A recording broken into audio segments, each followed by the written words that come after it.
जय हनुमान ज्ञान गुण सागर, जय कपीस्त्यु लोक उजागर, रामदूत अतुलित बल धामा, अंजनी पुत्र पवन सुत नामा। बोलो वत्स, क्या चाहिए? हे पवन पुत्र हनुमान जी के दूत, आज पूरी मुंबई में हनुमान चालीसा पढ़ी जा रही है, इसलिए मैंने सोचा कि मैं भी पढ़ लूं। आज अक्खा मुंबई हनुमान जी को याद करती रही। अमरावती से निर्दलीय सांसद नवनीत राणा ने धमकी दी थी कि वो मुख्यमंत्री उद्धव ठाकरे के घर के सामने हनुमान चालीसा पढ़ेंगी। हमने बोला हमको हनुमान चालीसा पढ़ने के लिए किसी की परमिशन की जरूरत नहीं है।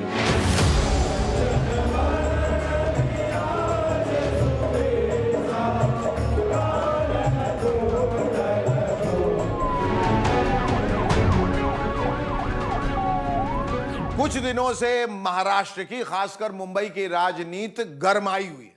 किसकी वजह से? नवनीत राणा की वजह से। राणा जी वैसे तो निर्दलीय सांसद हैं, यानी किसी पार्टी से जुड़ी नहीं है, लेकिन शिवसेना की नाक में दम किए हुए हैं।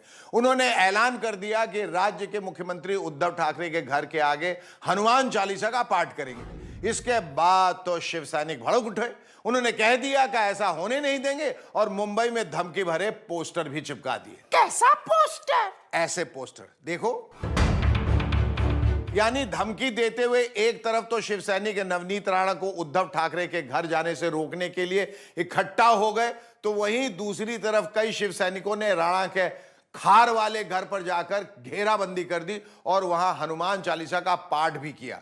इसी बीच शिव सैनिकों और नवनीत राणा के बीच गदा तो नहीं, लेकिन आरोप प्रत्यारोप के तीर खूब चले। शिवसेना की सांसद प्रियंका चतुर्वेदी ने नवनीत राणा और उनके विधायक पति रवि राणा को बंटी और बबली ही कह डाला।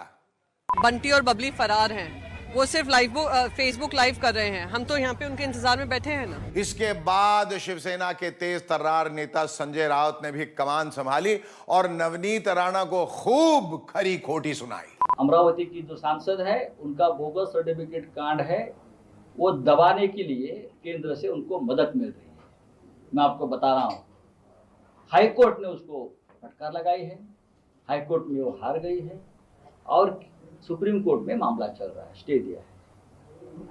लेकिन केंद्र से इस व्यक्ति को मदद हो। फिर नवनीत राणा भी कैसे पीछे रहती, उन्होंने भी अपनी तरफ से बाउंसर पे बाउंसर फेंकने शुरू कर दिए। आज की जो शिवसेना रह गई है वो गुंडों की शिवसेना रह गई है और उद्धव ठाकरे के इशारों पे गुंडागर्दी करने के लिए यहाँ पर महाराष्ट्र में काम कर रही है। उद्धव ठाकरे को सिर्फ एक ही काम है, सिर्फ किस पे कौन सा ऑफेंस दाखिल करना है, किसको बिहाइंड दी बार भेजना है, किसके ऊपर कौन सी कार्रवाई करनी है, किसको तड़ी पार करना है। हमारे मुख्यमंत्री का सिर्फ इतना सा ही फ्रेम ऑफ वर्क बोलते हैं हम जिसको, उतना ही काम रह गया। उसके अलावा मुख्यमंत्री कोई भी चीज में इंटरेस्ट नहीं लेते। इस सारे हंगामे के बाद नवनीत राणा ने फाइनली अंततोगत्वा हनुमान चालीसा का पाठ करने की जिद छोड़ दी। उन्होंने कहा कि प्रधानमंत्री मोदी के मुंबई दौरे की वजह से वो ऐसा कर रही हैं। लोगों की चिंता है, कायदा सुव्यवस्था बिगड़ चुकी रही है और पंतप्रधान जी महाराष्ट्र में आ रहे हैं, इसलिए हम यहीं पे इसको खत्म करते हैं।